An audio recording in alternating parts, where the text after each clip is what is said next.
അസ്സലാമു അലൈക്കും വറഹ്മത്തുള്ളാഹി വബറകാതുഹു. ഞാൻ വി മൊയ്തീൻ.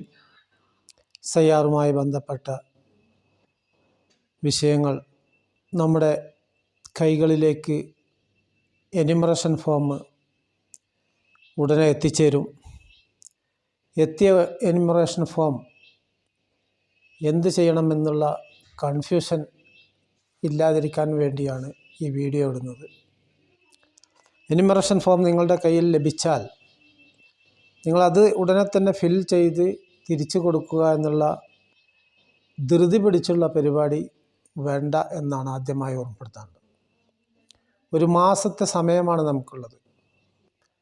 ജൂലൈ 1 മുതൽ ജൂലൈ 29 വരെയുള്ള വിശാലമായ സമയത്തിന് ആദ്യത്തെ ദിവസം രണ്ടാമത്തെ ദിവസം ഒന്നും കൊടുക്കേണ്ട ആവശ്യമില്ല.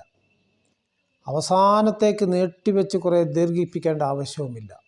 മറിച്ച് നമ്മളതൊക്കെ എഴുതി ക്ലിയർ ചെയ്ത് അറിയുന്നവരെ കാണിച്ചിട്ട് മാത്രം എനിമറേഷൻ ഫോം കൊടുക്കുക. എനിമറേഷൻ ഫോം ലഭിക്കുന്നതിന് മുമ്പ് നമ്മുടെ നാടുകളിൽ നടക്കുന്ന ചർച്ചകളാണ് പാസ്പോർട്ട് പൗരത്വരേഖയല്ല എന്നുള്ളൊരു പ്രചരണം നമ്മുടെ നാട്ടിലൊക്കെ നടക്കുന്നു. അതേപോലെ മറ്റൊരു പ്രചരണം നടക്കുന്നുള്ളത് സ്ത്രീകളുടെ ഫോട്ടോയിൽ ചെവി കാണണം എന്നുള്ളതാണ്. ഈ രണ്ട് വിഷയമാണ് ആദ്യം പറയാൻ ഉദ്ദേശിക്കുന്നുള്ളത്. ഒന്ന്, പാസ്പോർട്ട് പൗരത്വരേഖയല്ല. ഇതെല്ലാവർക്കും മുൻകൂട്ടി അറിയാവുന്ന വിഷയവുമാണ്. പാസ്പോർട്ട് നമ്മുടെ യാത്രാരേഖയാണ്. വിദേശ യാത്രകൾക്ക് വേണ്ടി ഉപയോഗിക്കുന്ന രേഖയാണ് പാസ്പോർട്ട്. ആധാർ നമ്മുടെ ഒഫീഷ്യലായി നമ്മുടെ കാര്യങ്ങൾക്ക് ഉപയോഗിക്കുന്ന ഒരു ഐഡൻറ്റിറ്റിയാണ്. വോട്ടർ ID നമുക്ക് ഇലക്ഷന് വോട്ട് ചെയ്യാനും മറ്റ് ഐഡൻറ്റിറ്റി ആവശ്യങ്ങൾക്ക് വേണ്ടി ഉപയോഗിക്കുന്നതാണ്. റേഷൻ കാർഡ് നമുക്ക് റേഷൻ വാങ്ങാൻ ഉപയോഗിക്കുന്നത്. ഇങ്ങനെ നമ്മുടെ ഓരോ രേഖകളും അതിൻ്റേതായ ആവശ്യങ്ങൾക്ക് വേണ്ടിയുണ്ട്. ഇതൊന്നും പൗരത്വ രേഖയല്ല. ഇത് ഇന്നലെ വന്ന ന്യൂസൊന്നും അല്ല. ഇത് മുമ്പേ നമുക്കറിയാവുന്ന വിഷയവുമാണ്. പിന്നെ പൗരത്വ രേഖയായിട്ടുള്ളത് NRC മാത്രമാണ്. അത് നമ്മുടെ കർണാടകത്തിൽ ഇതുവരെ നടപ്പാക്കിയിട്ടില്ല. പിന്നെയോ ഈ പാസ്പോർട്ട് SIRന് രേഖയായിട്ട് ഉപയോഗിക്കാം. അത് പറ്റൂല എന്ന് ഇതുവരെ ആരും പറഞ്ഞിട്ടില്ല. പൗരത്വ രേഖ ആണോ അല്ലേ എന്നുള്ള ചർച്ചയിൽ ആരും ടെൻഷൻ അടിക്കേണ്ട ആവശ്യവുമില്ല. പാസ്പോർട്ട് നമ്മുടെ SIRന് രേഖയായിട്ട് ഉപയോഗിക്കാം. ഇതാദ്യം മനസ്സിലാക്കുക. രണ്ടാമത്, ഫോട്ടോ. സ്ത്രീകളുടെ ഫോട്ടോയിൽ ചെവി കാണണം എന്നൊരു പ്രചരണം നടക്കുന്നുണ്ട്. ചെവി പണ്ടൊക്കെ അങ്ങനെ ഉണ്ടായിരുന്നു. ചെവി കണ്ടാലും കണ്ടില്ലെങ്കിലും നമ്മുടെ ഫോട്ടോ മനസ്സിലാക്കാനുള്ള അതിവിദഗ്ധമായ AI കമ്പ്യൂട്ടറാണ് നമ്മുടെ ഡിപ്പാർട്ട്മെൻറ്റിലൊക്കെ ഉള്ളത്. അതുകൊണ്ട് നമ്മളെ മനസ്സിലാക്കാൻ ചെവി കാണണമെന്നില്ല. ഇനി നിങ്ങൾ ഫോട്ടോ എടുക്കുന്നുണ്ടെങ്കിൽ ഇനി ആ വിഷയത്തിൽ തർക്കത്തിനൊന്നും നിൽക്കണ്ട. ചെവി കാണുന്ന പോലെ ഫോട്ടോ എടുത്തിട്ട് എന്തായിക്കോളി വെച്ചോളി. പക്ഷേ നമ്മൾ മനസ്സിലാക്കേണ്ട വളരെ പ്രധാനപ്പെട്ട വിഷയം, നമ്മുടെ എനിമറേഷൻ ലിസ്റ്റിൽ ഫോട്ടോ ഒട്ടിക്കണമെന്നുള്ള നിയമം ഇല്ല. എനിമറേഷൻ ലിസ്റ്റിൽ കോളം 1 നമ്മുടെ വിവരങ്ങളൊക്കെ ടൈപ്പ് ചെയ്ത നമ്മളെ ഫോട്ടോ പതിച്ച ഒരു ലിസ്റ്റാണ് നമ്മുടെ കയ്യിൽ കിട്ടുക. അതിൽ ആ ഫോട്ടോ ബ്ലറായിട്ടുണ്ടെങ്കിൽ, ക്ലിയർ ഇല്ലെങ്കിൽ നമുക്ക് വേണമെങ്കിൽ നമ്മുടെ ഒരു ഫോട്ടോ പതിച്ച് കൊടുക്കാം. ക്ലിയറുള്ള ഫോട്ടോ ആണ് ഞാൻ കൊടുക്കുന്നില്ല എന്ന് പറഞ്ഞാൽ ആരും നിങ്ങളോട് ഫോട്ടോ ചോദിക്കുകയില്ല എന്നും രണ്ടാമത്തെ വിഷയത്തിൽ മനസ്സിലാക്കുക. മറ്റൊന്ന്, എനിമറേഷൻ ഫോം ലഭിച്ചു കഴിഞ്ഞാൽ അത് വളരെ വിദഗ്ധമായി വളരെ ബുദ്ധിപരമായിട്ടാണ് ഫിൽ ചെയ്യേണ്ടത്. അതുകൊണ്ട് നിങ്ങൾ അറിയുമെങ്കിൽ മാത്രം അത് ഫിൽ ചെയ്യുക. അറിയുന്ന ആളാണെങ്കിൽ തന്നെ ഒന്നുകിൽ അതിൻ്റെ 1-2 കോപ്പി ഫോട്ടോസ്റ്റാറ്റ് സെറക്സ് എടുത്ത് വെച്ച് ആ സെറക്സ് വ്യക്തമായി ഫില്ല് ചെയ്ത് അതറിയുന്നവരെ കാണിച്ച് അത് ഓക്കെ ആണെങ്കിൽ മാത്രം നിങ്ങളുടെ ഫോം ഫില്ല് ചെയ്ത് നിങ്ങൾക്ക് കൊടുക്കാം. സെറക്സ് എടുക്കുന്നില്ലെങ്കിൽ ഒരു വെള്ള പേപ്പറിൽ അതിൻ്റെ രൂപത്തിൽ അതിൻ്റെ കോളം 1, 2 ഒക്കെ വരച്ച് അതിലെഴുതി അത് ഓക്കെ ആണ് എന്ന് ഓക്കെ ആയ ശേഷം മാത്രം നിങ്ങളെന്ത് BLOക്ക് ആ ഫോം കൊടുക്കാം. എന്യൂമറേഷൻ ഫോമിൻ്റെ ഒന്നാം ഘട്ടം അതിൽ ഫില്ലായിട്ടാണ് വരിക. ആദ്യ ഭാഗം നമ്മുടെ പേര്, ഫോട്ടോ, വിവരങ്ങളൊക്കെ ഫില്ലായിട്ട് വരും. അത് നമ്മളൊന്നും ചെയ്യേണ്ടതില്ല. രണ്ടാമത്തെ ഘട്ടത്തിലും മൂന്നാമത്തെ ഘട്ടവും നാലാമത്തെ ഘട്ടവും ഫില്ല് ചെയ്ത് അവസാനം സൈൻ ചെയ്താണ് നമ്മൾ കൊടുക്കേണ്ടത്. ഇത് പലവട്ടം നിങ്ങൾ കേട്ട വിഷയമാണ്. മനസ്സിലാക്കേണ്ട വളരെ പ്രധാനപ്പെട്ട ചില വിഷയങ്ങൾ മാത്രമാണ് ഇവിടെ ഓർമ്മപ്പെടുത്തുന്നത്. BLO വന്നിട്ട് 2 കോപ്പി എന്യൂമറേഷൻ ഫോം നമുക്ക് തരും. നമ്മളെല്ലാവരും വീട്ടിലുള്ള 18 വയസ്സ് കഴിഞ്ഞ എല്ലാവരുടെയും ഫോം നമ്മൾ വാങ്ങി വെക്കുക. അതേപോലെ നമ്മുടെ അയൽവാസികൾ സ്ഥലത്തില്ലെങ്കിൽ അവരുടെ ഫോമും നമുക്ക് വാങ്ങി വെക്കാവുന്നതാണ്. ഇനി നമ്മൾ മനസ്സിലാക്കേണ്ടത്, എന്യൂമറേഷൻ ഫോം തിരിച്ചു കൊടുക്കുന്ന സമയത്ത് അതിൻ്റെ കൂടെ ഒരു ഡോക്യുമെൻറ്റും കൊടുക്കേണ്ടതില്ല എന്നാണ്. പലരും ഡോക്യുമെൻ്റ് ഉണ്ടാക്കാൻ വേണ്ടിയുള്ള ഓട്ടത്തിലാണ്. വാസദൃഢീകരണ പത്ര, റെസിഡൻഷ്യൽ സർട്ടിഫിക്കറ്റ്, ഇൻകം സർട്ടിഫിക്കറ്റൊക്കെ ഉണ്ടാക്കാൻ വേണ്ടി ഓടി നടക്കുകയാണ്. ഫോട്ടോ എടുക്കാൻ വേണ്ടി ഓടി നടക്കുകയാണ്. ഇതൊക്കെ ആവശ്യമുണ്ടോ? ഡോക്യുമെൻ്റ് നമുക്ക് ആവശ്യം വരുന്നത് ഓഗസ്റ്റ് 5 ശേഷമാണ്. ഓഗസ്റ്റ് 5 നമ്മുടെ ഡ്രാഫ്റ്റ് വോട്ടർ ലിസ്റ്റ് പ്രസിദ്ധീകരിച്ചിട്ട് ആ വോട്ടർ ലിസ്റ്റിൽ നമ്മുടെ പേരില്ലെങ്കിൽ മാത്രമേ നമ്മൾ ഡോക്യുമെൻ്റ് കൊടുക്കേണ്ടതുള്ളൂ. ചോദിച്ചാൽ മാത്രമേ ഡോക്യുമെൻ്റ് കൊടുക്കേണ്ടതുള്ളൂ. എന്യൂമറേഷൻ ഫോം ഫില്ലപ്പ് ചെയ്ത് കൊടുക്കുന്ന സമയത്ത് നമ്മൾ ഒരു ഡോക്യുമെൻറ്റും കൊടുക്കേണ്ടതില്ല എന്നെല്ലാവരും മനസ്സിലാക്കുക.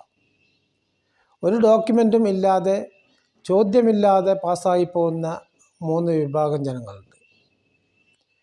അതിൽ ആരൊക്കെയാണെന്ന് മനസ്സിലാക്കി കഴിഞ്ഞാൽ ആരുടെയാണ് ഡോക്യുമെൻ്റ് ആവശ്യമെന്ന് നമുക്ക് മനസ്സിലാവും. വളരെ ശ്രദ്ധിച്ച് മനസ്സിലാക്കേണ്ട വിഷയമാണ്. ഒന്നാമത്തെ വിഭാഗം 1987 മുമ്പ് ജനിച്ചവർ, അതായത് 40 വയസ്സ് കഴിഞ്ഞ ആളുകൾ. അവരുടെ പേര് 2002 വോട്ടർ ലിസ്റ്റിലുണ്ട്, 2025 വോട്ടർ ലിസ്റ്റിലും ഉണ്ട്.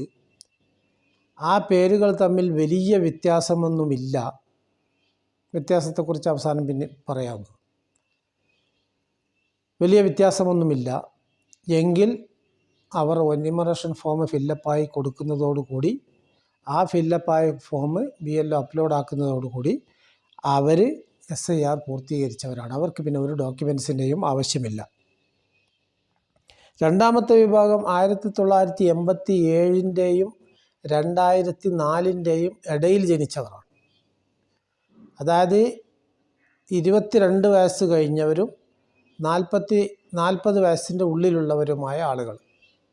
22 വയസ്സ് കഴിഞ്ഞതിൻ്റെയും 40ൻ്റെയും ഉള്ളിലുള്ള ആളുകൾ. അവരുടെ പേര് 2002 വോട്ടർ ലിസ്റ്റിൽ പേരില്ല. 2025 വോട്ടർ ലിസ്റ്റിൽ അവരുടെ പേരുണ്ട്. 2002 വോട്ടർ ലിസ്റ്റിൽ അവരുടെ ഉപ്പാൻ്റെ അല്ലെങ്കിൽ ഉമ്മാൻ്റെ അല്ലെങ്കിൽ വല്യപ്പാൻ്റെ അല്ലെങ്കിൽ വല്യമ്മാൻ്റെ അല്ലെങ്കിൽ ഉപ്പാൻ്റെ ഉമ്മാൻ്റെ ഉപ്പാൻ്റെ ഉമ്മാൻ്റെ 6ൽ ആരുടെയെങ്കിലും ഒരാളുടെ പേരുണ്ട്. ആ പേരും കൃത്യമായി കൊടുത്താൽ അവരും രക്ഷപ്പെട്ട്, അവർക്ക് പിന്നെ ഡോക്യുമെൻസിൻ്റെ ആവശ്യമില്ല. മൂന്നാമത്തെ വിഭാഗം 22 വയസ്സിനുള്ളിലുള്ളവരാണ്, 2004 ശേഷം ജനിച്ചവരാണ്. അവരെ പേര് 2002 വോട്ടർ ലിസ്റ്റിലില്ല, 2025 വോട്ടർ ലിസ്റ്റിൽ അവരുടെ പേരുണ്ട്. 2002 വോട്ടർ ലിസ്റ്റിൽ അവരുടെ ഉപ്പാൻ്റെയോ ഉമ്മാൻ്റെയോ ഈ 6 ആളിൽ ഒരാളുടെ പേരുണ്ട് എങ്കിൽ, അവരുടെ പേരിൽ വലിയ വ്യത്യാസമൊന്നുമില്ലെങ്കിൽ അവരും ഈ മൂന്നാമത്തെ വിഭാഗത്തിൻ്റെ കൂടെ അവരും SIR ഉൾപ്പെട്ടു.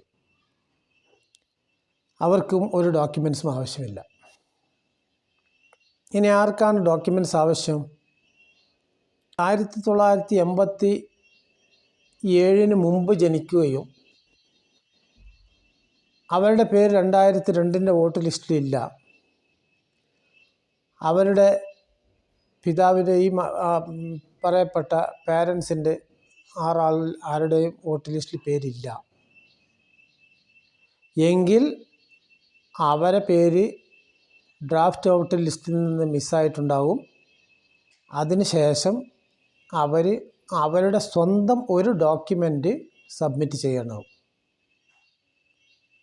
അവർ പൗരനാണ്, ഇന്ത്യ പൗരനാണ്, അവർ SIRന് അർഹതപ്പെട്ടവരാണ് എന്നുള്ളതിന് തെളിയിക്കുന്ന ഒരു ഡോക്യുമെൻ്റ്, സ്വന്തം ഡോക്യുമെൻ്റ് അവർ സബ്മിറ്റ് ചെയ്യേണ്ടതാണ്. സബ്മിറ്റ് ചെയ്താൽ അവരുടെ പേര് SIRന് വന്നു. അപ്പോൾ 4 വിഭാഗമാണ്. 5ാമത്തെ വിഭാഗം 1987 ശേഷം ജനിച്ച 2004 ജനിച്ച 40 വയസ്സിൻ്റെയും 22 വയസ്സിൻ്റെയും ഇടയിലുള്ള ആളുകൾ. അവരുടെ പേര് 2025 വോട്ടർ ലിസ്റ്റിലുണ്ട്. അവരുടെ പിതാക്കളുടെപ്പെട്ട ആരുടെയോ മാതാക്കളിൽപ്പെട്ട വല്യമ്മമാരുടെ അവരുടെ ആരുടെയും പേര് 2002 വോട്ടർ ലിസ്റ്റിലില്ല. അവർക്ക് വയസ്സ് 22ൻ്റെയും 40ൻ്റെയും ഇടയിലാണ്. എങ്കിൽ അവരെന്ത് ചെയ്യണം? അവരുടെ സ്വന്തം ഒരു ഡോക്യുമെൻ്റ് സബ്മിറ്റ് ചെയ്യണം. അതിൻ്റെ കൂടെ അവരുടെ പിതാവിൻ്റെ അല്ലെങ്കിൽ മാതാവിൻ്റെ ആരെതെങ്കിലും ഒരാളത്, ഒന്നുകിൽ ഉപ്പായുടെ അല്ലെങ്കിൽ ഉമ്മായുടെ ഡോക്യുമെൻറ്റും സബ്മിറ്റ് ചെയ്യണം.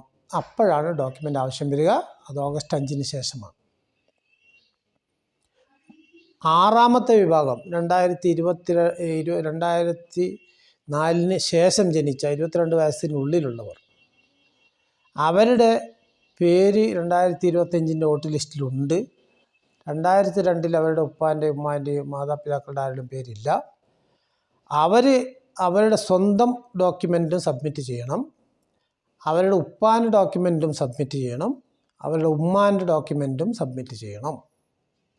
ഈ 3 ഡോക്യുമെൻറ്റ് സബ്മിറ്റ് ചെയ്ത് 3 ആളുടെ വ്യത്യസ്തമായ ഡോക്യുമെൻറ്റ് സബ്മിറ്റ് ചെയ്താലേ അവർ SIRൽ ഉൾപ്പെടുകയുള്ളൂ. ഇപ്പോൾ ഏകദേശം ക്ലിയർ ആയിട്ടുണ്ടാവുമെന്ന് മനസ്സിലാക്കുന്നു. ഇനി ഡോക്യുമെൻ്റ് എന്തൊക്കെയാണ് നമ്മൾ മുമ്പ് പറഞ്ഞിട്ടുണ്ട്. അത് പാസ്പോർട്ട് വളരെ പ്രധാനപ്പെട്ട ഒരു ഡോക്യുമെൻ്റാണ്. ഒരാളുടെ ഡോക്യുമെൻ്റ് സബ്മിറ്റ് ചെയ്യാൻ നമ്മൾ സ്വന്തം പാസ്പോർട്ട് ഉണ്ടായാൽ മതി. ഉപ്പാൻ്റെ ഡോക്യുമെൻ്റ് സബ്മിറ്റ് ചെയ്യേണ്ടവർ ഉപ്പാൻ്റെയോ അല്ലെങ്കിൽ ഉമ്മാൻ്റെയോ ഡോക്യുമെൻ്റ് സബ്മിറ്റ് ചെയ്യാൻ അവരുടെ പാസ്പോർട്ട് ഉണ്ടായാലും മതി. അഥവാ 2 ആളുടെയും ചെയ്യാൻ 2 ആളുടെയും 3 ആളുടെയും പാസ്പോർട്ട് ഉണ്ടെങ്കിൽ 3 ആളുടെയും സബ്മിറ്റ് ചെയ്യാൻ അത് മതി. ഇല്ലാത്തവർ അവരുടെ വാസദൃഢീകരണ പത്ര അല്ലെങ്കിൽ കാസ്റ്റ് ഇൻകം സർട്ടിഫിക്കറ്റ് അല്ലെങ്കിൽ OBC സർട്ടിഫിക്കറ്റ് തയ്യാറാക്കി വെക്കുക. വേറെ ഡോക്യുമെൻറ്റിനെ കുറിച്ച് ഒരു പക്ഷേ 1987 മുമ്പുള്ള ബാങ്ക് അക്കൗണ്ടോ അതുപോലുള്ള ഡോക്യുമെൻ്റ് ഒരു പക്ഷേ നിങ്ങളുടെ കയ്യിലില്ലാതിരിക്കാം. നിങ്ങൾക്ക് സ്ഥലത്തിൻ്റെ രേഖയുണ്ടെങ്കിൽ, ഉപ്പാൻ്റെ പേരിൽ വേറെ ഡോക്യുമെൻ്റൊന്നുമില്ല, സ്ഥലത്തിൻ്റെ രേഖയുണ്ട്, RTC അല്ലെങ്കിൽ ഹക്ക് പത്ര, ഇതൊക്കെ ഉണ്ടെങ്കിൽ ഉപ്പാൻ്റെ ഡോക്യുമെൻറ്റിന് പകരം അത് കൊടുത്താൽ മതി. ഉമ്മായുടെ ഡോക്യുമെൻറ്റിന് പകരം മാത്രം ഉമ്മാക്ക് ഒരു ഡോക്യുമെൻ്റ് ഉണ്ടാക്കിയാൽ മതി. ഈ ഡോക്യുമെൻ്റ് ആവശ്യം വരുന്നത് ഓഗസ്റ്റ് 5 ശേഷമാണ്. അപ്പോൾ എന്തൊക്കെയാണ് വേണ്ടത് എന്ന് തയ്യാറായിക്കൊള്ളുക. ഇനി വാസദൃഢീകരണ പത്രം അപ്ലൈ ചെയ്യുന്നവർ, അവിടെ ഇലക്ഷൻ കമ്മീഷൻ പറയുന്നത് പെർമനൻ്റ് റെസിഡൻസ് സർട്ടിഫിക്കറ്റ് എന്നാണ്.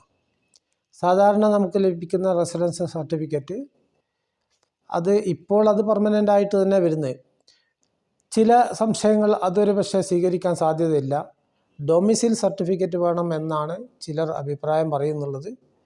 രണ്ടും സ്വീകരിക്കുമെന്നാണ് തോന്നുന്നുള്ളത്. ഇനി സംശയത്തിന് വകവെക്കാതെ ഡൊമിസിൽ സർട്ടിഫിക്കറ്റ് അഥവാ നിവാസി പ്രമാണപത്ര, ഇത് രണ്ടും അപേക്ഷിക്കാൻ നിങ്ങളുടെ ആധാർ കാർഡും റേഷൻ കാർഡും മാത്രം മതി.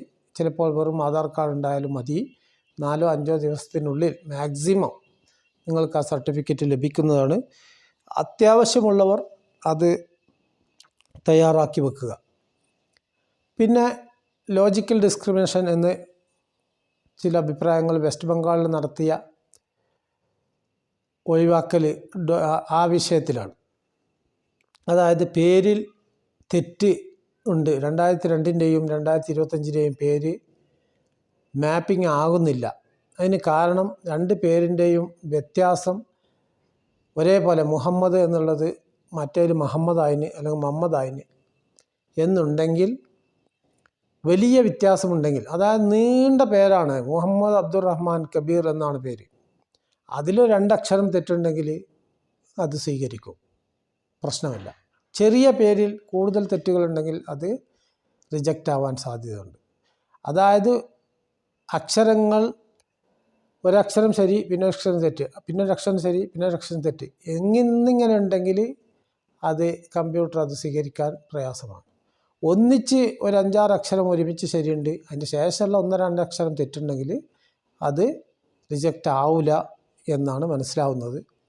അപ്പോൾ ലോജിക്കൽ അത് ഇവിടെ നടപ്പാക്കിയിട്ടില്ലെങ്കിൽ ഈ പ്രശ്നങ്ങളൊന്നും ഉണ്ടാവുകയില്ല. അതുകൊണ്ട് പേര് വ്യത്യാസമുള്ള പേര് വേണമെങ്കിൽ ഒഴിവാക്കിയിട്ട് ഉപ്പാൻ്റെ പേരാണ് വ്യത്യാസമെങ്കിൽ പകരം ഉമ്മാൻ്റെ പേര് കൊടുക്കുക, അല്ലെങ്കിൽ വല്യപ്പാൻ്റെ പേരാണ് ശരിയുള്ളെങ്കിൽ അത് കൊടുക്കുക, വല്യമ്മാൻ്റെ പേരാണ് ശരിയുള്ളെങ്കിൽ അത് കൊടുക്കുക. ഏത് പേരാണ് ശരിയുള്ളത് എന്ന് നോക്കിയിട്ട് അവരുടെ പേര് കൊടുക്കുക.